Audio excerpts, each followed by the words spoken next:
রোহিঙ্গাদের ওপর গণহত্যার অভিযোগ প্রত্যাখ্যান করল মিয়ানমার সরকার। তাদের দাবি রাখাইনে সামরিক অভিযান বৈধ ছিল। ইরানের বন্দর নিয়ে ভারত যুক্তরাষ্ট্রের মধ্যে স্নায়ুযুদ্ধ চলছে, সরে আসার সুযোগ নেই বলছে ভারত। গ্রিনল্যান্ড নিয়ে নিজের পরিকল্পনার বিরোধিতা করলে সংশ্লিষ্ট দেশগুলোকে শুল্ক আরোপের হুমকি দিলেন ট্রাম্প।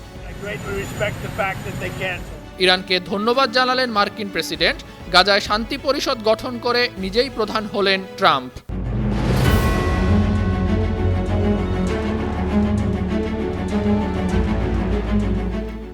শুনছিলেন সংবাদ শিরোনাম। সবাইকে স্বাগত জানাচ্ছি বিশ্বজুড়ে প্রতিদিনে। বিশ্বের বিভিন্ন প্রান্তের সবশেষ তথ্য জানাতে আপনাদের সঙ্গে আছি আমি ইকবাল মাহমুদ অনিক। রোহিঙ্গাদের ওপর নৃশংস গণহত্যার অভিযোগ প্রত্যাখ্যান করেছে মিয়ানমার সরকার।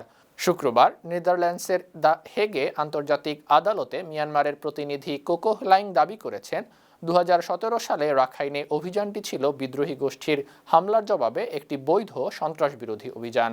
গাম্বিয়ার অভিযোগ ভিত্তিহীন, তারা রোহিঙ্গা গণহত্যার প্রমাণ উপস্থাপন করতে পারেনি। উল্লেখ্য, মিয়ানমার সেনাবাহিনীর এই আগ্রাসনকে জাতিসংঘ জাতিগত নির্মূল এবং গণহত্যার উদ্দেশ্যে পরিচালিত অভিযান হিসেবে অভিহিত করেছিল। জাতিসংঘ জানিয়েছে প্রায় 10,000 মানুষকে হত্যা করা হয়েছে, অনেক যৌন নিপীড়ন ও ঘরবাড়ি জ্বালিয়ে দেওয়া হয়েছে। We also examine reports issued by the reputable international human rights organizations, which sounded the alarm on the genocide of the Rohingya unfolding in northern Rakhine State. ইরানের চাবাহার বন্দর প্রকল্প নিয়ে ভারত ও যুক্তরাষ্ট্রের মধ্যে নতুন করে স্নায়ুযুদ্ধ চলছে। ট্রাম্প প্রশাসনের কঠোর নিষেধাজ্ঞা এবং ইরানের সঙ্গে বাণিজ্যিক সম্পর্কে জড়িত দেশগুলোর ওপর 25% শুল্ক আরোপের হুমকির কারণে এই প্রকল্প অনিশ্চয়তায় পড়েছে। তবে শনিবার ভারতের পররাষ্ট্র মন্ত্রণালয় জানিয়েছে চাবাহার বন্দর ভারতের ভূ রাজনৈতিক ও অর্থনৈতিক স্বার্থে অপরিহার্য। এই প্রকল্প থেকে সরে আসার কোনো সুযোগ নেই। বন্দরের উন্নয়ন অব্যাহত রাখতে আমেরিকার সঙ্গে যোগাযোগ করা হচ্ছে। উল্লেখ্য, চাবাহার ভারতের জন্য পাকিস্তানকে এড়িয়ে আফগানিস্তান ও মধ্য এশিয়ায় পৌঁছানোর একমাত্র বিকল্প পশ্চিমা করিডর। ভারত শাসিত কাশ্মীরে একটি মেডিকেল কলেজে বেশিরভাগ মুসলিম শিক্ষার্থী সুযোগ পাওয়ায় প্রতিষ্ঠানটি বন্ধ করে দেওয়া হয়েছে। গেল 6 জানুয়ারি ভারতের চিকিৎসাবিদ্যা সংক্রান্ত কেন্দ্রীয় নিয়ন্ত্রক সংস্থা রিয়াসি জেলার শ্রী মাতা বৈষ্ণো দেবী মেডিকেল ইনস্টিটিউটের স্বীকৃতি বাতিল করে দেয়। এই কলেজের প্রথম ব্যাচের 50 জন শিক্ষার্থীর মধ্যে 42 জনই ছিলেন মুসলিম, বাকি 7 জন হিন্দু এবং 1 জন শিখ। হিন্দু ধর্মীয় ট্রাস্টের মাধ্যমে পরিচালিত কলেজটিতে মুসলিমদের আধিক্যের প্রতিবাদে আন্দোলন করে হিন্দুত্ববাদী সংগঠনগুলো। পরে সরকার এই নজিরবিহীন সিদ্ধান্ত নেয়। ভুক্তভোগী শিক্ষার্থীরা জানিয়েছেন তারা মেধার ভিত্তিতেই ভর্তি হয়েছিলেন। যুক্তরাষ্ট্রের জাতীয় নিরাপত্তার স্বার্থে গ্রিনল্যান্ড অত্যন্ত গুরুত্বপূর্ণ। এ ব্যাপারে সামরিক জোট ন্যাটোর সঙ্গে আলোচনা চলছে। শুক্রবার হোয়াইট হাউসে একথা বলেছেন মার্কিন প্রেসিডেন্ট ডোনাল্ড ট্রাম্প।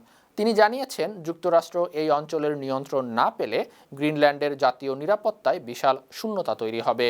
গোল্ডেন ডোম সহ বিভিন্ন গুরুত্বপূর্ণ প্রতিরক্ষা প্রকল্পে এটি ব্যাপক প্রভাব পড়বে। গ্রিনল্যান্ড নিয়ে তার পরিকল্পনার বিরোধিতা করলে সংশ্লিষ্ট দেশগুলোর ওপর শুল্ক আরোপ করা হবে বলেও হুমকি দেন ট্রাম্প। ইরানের নেতাদের ধন্যবাদ জানিয়েছেন মার্কিন প্রেসিডেন্ট ডোনাল্ড ট্রাম্প। দেশটির সরকার বিরোধী বিক্ষোভ দমন পীড়নে গ্রেপ্তার হওয়া শত শত বিক্ষোভকারীর মৃত্যুদণ্ড স্থগিত করায় এই ধন্যবাদ জানিয়েছেন তিনি। নিজের সামাজিক যোগাযোগ মাধ্যম ট্রুথ সোশ্যাল নেটওয়ার্কে শুক্রবার ট্রাম্প লিখেছেন, যাদের ফাঁসি কার্যকর হওয়ার কথা ছিল সেগুলো বাতিল করেছে ইরান, এজন্য তাদেরকে ধন্যবাদ। বিক্ষোভকারীদের সহায়তার কথা বলে গত 2 সপ্তাহ ধরে ট্রাম্প বারবার ইরানের বিরুদ্ধে সামরিক পদক্ষেপ নেয়ার হুমকি দিয়েছেন। As you know, Iran canceled the hanging of over 800 people. They were going to hang over 800 people yesterday, and I greatly respect the fact that they canceled. গাজায় শান্তি প্রতিষ্ঠায় বোর্ড অব পিস বা শান্তি প্রতিষ্ঠা পর্ষদ গঠন করেছেন মার্কিন প্রেসিডেন্ট ডোনাল্ড ট্রাম্প। তিনি নিজেই এই পর্ষদের সভাপতি হয়েছেন। গেল বৃহস্পতিবার নিজের সামাজিক মাধ্যম ট্রুথ সোশ্যালে এক পোস্টে ট্রাম্প লিখেছেন, বোর্ড অব পিস গঠন করা হয়েছে। সেদিন 15 সদস্যের কমিটি গঠন করা হয়। এই কমিটি গাজায় শান্তি প্রতিষ্ঠায় প্রশাসনিক দায়িত্ব পালন করবে। এ কমিটিকে স্বাগত জানিয়েছে হামাস। প্রসঙ্গত, বর্তমানে যুদ্ধবিরতি চুক্তির 2য় ধাপের আলোচনা এগিয়ে নিতে হামাস সহ ফিলিস্তিনের অন্য সংগঠনগুলোর প্রতিনিধিরা মিশরের রাজধানী কায়রোতে আছেন। নীলনদ নিয়ে মিশর ও ইথিওপিয়ার বিরোধ মেটাতে আবারও মধ্যস্থতার প্রস্তাব দিয়েছেন মার্কিন প্রেসিডেন্ট ডোনাল্ড ট্রাম্প। শুক্রবার মিশরের প্রেসিডেন্ট আবদেল ফাতাহ আল সিসিকে চিঠি পাঠিয়ে ট্রাম্প জানান তিনি নীলনদের পানি বণ্টনের এই প্রশ্নটি সমাধান করতে চান। পরে এই চিঠি তিনি সামাজিক যোগাযোগ মাধ্যম ট্রুথ সোশ্যালে পোস্ট করেছেন। মিশর ও ইথিওপিয়ার উত্তেজনার প্রধান কারণ আদ্দিস আবাবার নির্মিত গ্র্যান্ড ইথিওপিয়ান রেনেসা ড্যাম। গত ৯ সেপ্টেম্বর ইথিওপিয়া আনুষ্ঠানিকভাবে এই বিশাল বাঁধটির উদ্বোধন করে।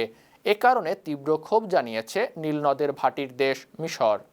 সৌদি আরবে নতুন করে 2,21,000 কেজি স্বর্ণ সম্পদের সন্ধান পেয়েছে দেশটির রাষ্ট্রায়ত্ত খনি company Saudi Arabian mining company. দেশটির 4টি স্থানে এসব স্বর্ণের সন্ধান পাওয়া গেছে। কোম্পানির প্রধান নির্বাহী কর্মকর্তা বব উইল্ট বলেছেন, এসব খনিজ সম্পদ উন্মোচনে তারা সফল হয়েছেন। এ কারণেই সৌদি আরবের স্বর্ণ সম্পদে বড় অঙ্কের বিনিয়োগ অব্যাহত রেখেছেন। 2026 সালের অনুসন্ধান কর্মসূচিতে তারা মূলত সেন্ট্রাল আরাবিয়ান গোল্ড রিজিয়নে গুরুত্ব দিয়েছে। সেখানে নতুন খনি পাওয়ার সম্ভাবনা আছে। ঐতিহাসিক মাহদ স্বর্ণ খনির আশপাশেও স্বর্ণ পাওয়া যেতে পারে। পাশাপাশি তামা ও নিকেল পাওয়ার ব্যাপারেও আশাবাদী তারা।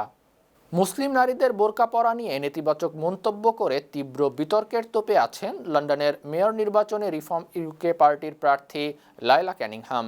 শনিবার দ্য গার্ডিয়ানের প্রতিবেদনে এসব তথ্য জানা গেছে। কানিংহাম যুক্তরাজ্যে জন্মগ্রহণকারী মিশরীয় বংশোদ্ভূত মুসলিম। তিনি 2028 সালের নির্বাচনে প্রার্থী।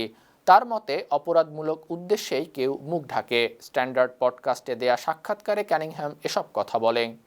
ক্যানিংহামের মন্তব্য বিপজ্জনক ও বর্ণবাদীদের জন্য ডগ হুইসেল বলে আখ্যা দিয়েছেন মুসলিম উইমেন্স নেটওয়ার্ক ইউকের প্রধান নির্বাহী এবং ক্রসবেঞ্চ পিয়ার ব্যারোনেস শাইস্তা গহির।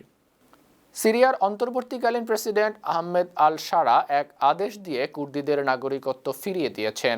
শুক্রবার জারি করা এই আদেশে আরবি ভাষার পাশাপাশি কুর্দি ভাষাকে জাতীয় ভাষা হিসেবে স্বীকৃতি দেওয়া হয়েছে। কুর্দি পরিচয়কে সিরিয়ার জাতীয় ঐতিহ্যের অবিচ্ছেদ্য অংশ ঘোষণা করা হয়েছে। 2022 সালে সাবেক প্রেসিডেন্ট বাশার আল আসাদের পতনের পর দেশটির অস্থিরতা কাটাতে এই পদক্ষেপ নেওয়া হয়েছে। প্রেসিডেন্ট আহমেদ আল শারা ভিডিও বার্তায় প্রতিশ্রুতি দিয়েছেন রাষ্ট্রীয়ভাবে কুর্দিদের সব অধিকার রক্ষা করা হবে। প্রসঙ্গত 1962 সালে হাসাকাহ প্রদেশে বিতর্কিত আদমশুমারির মাধ্যমে অনেক কুর্দি সিরিয়ান নাগরিকত্ব হারান।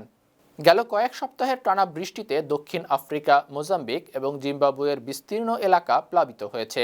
আল জাজিরা জানিয়েছে বন্যায় অনেক ঘরবাড়ি ও অবকাঠামো ধসে পড়েছে। নদীগুলোর পানি উপচে অনেক জনপদ বিচ্ছিন্ন হয়ে গেছে। সবচেয়ে ভয়াবহ পরিস্থিতির সৃষ্টি হয়েছে মোজাম্বিকে। দেশটিতে 103 জন প্রাণ হারিয়েছেন। প্রতিবেশী দেশ দক্ষিণ আফ্রিকায় বিশেষ করে লিম্পোপো এবং মপুমালাঙ্গা প্রদেশে 30 জন মারা গেছেন।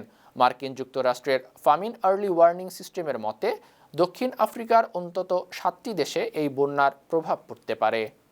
ইলন মাস্কের এআই কোম্পানি XAI এর বিরুদ্ধে মামলা করেছেন তার 16 মাস বয়সী ছেলে রোমুলাসের মা অ্যাশলি সেন্ট ক্লেয়ার।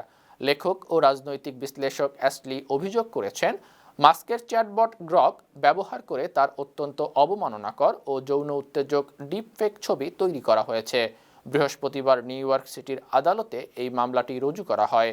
শনিবার আল জাজিরা জানিয়েছে ক্যালিফোর্নিয়ার অ্যাটর্নি জেনারেল রব বোন্টা ইতোমধ্যেই মাস্কের কোম্পানিকে আইনি নোটিশ পাঠিয়েছেন।